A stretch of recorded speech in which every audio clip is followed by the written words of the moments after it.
बाबा के, पार्वती भोले बाबा के।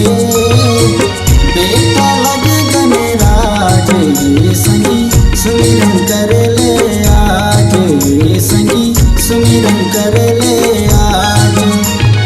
पार्वती भोले बाबा के, पार्वती भोले बाबा के। बेटा लगे गणराज संगी सुमिरन कर ले आज, संगी सुमिरन कर ले आज।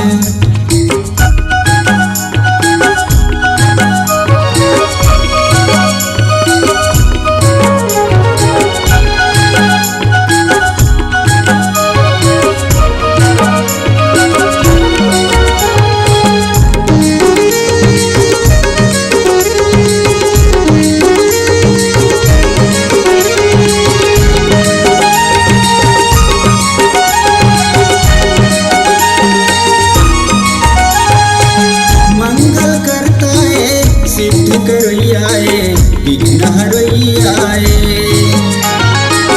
अटके भटके मनला संगी पार करैयाए।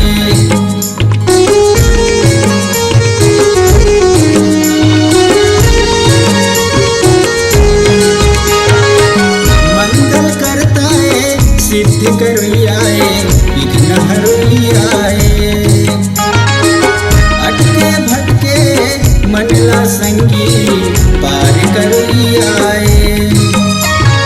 पार्वती भोले बाबा के, पार्वती भोले बाबा के। बेटा लगे गणराज संगी सुमिरन कर ले आज, संगी सुमिरन कर ले आज।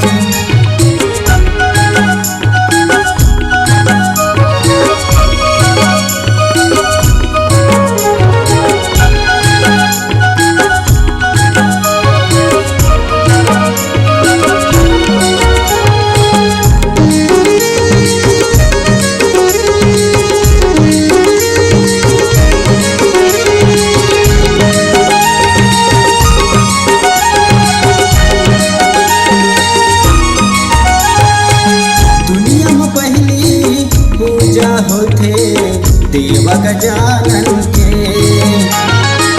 ध्यान लगा ले फूल ही फुलवा तोरे आंगन में।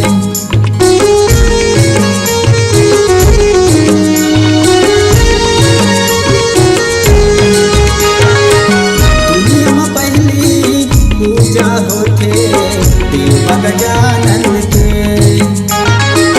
ध्यान लगा ले फूल ही फुलवा तोरे आंगन में। पार्वती भोले बाबा के, पार्वती भोले बाबा के। बेटा लगे गणराज संगी सुमिरन कर ले आज, संगी सुमिरन कर ले आज। पार्वती भोले बाबा के,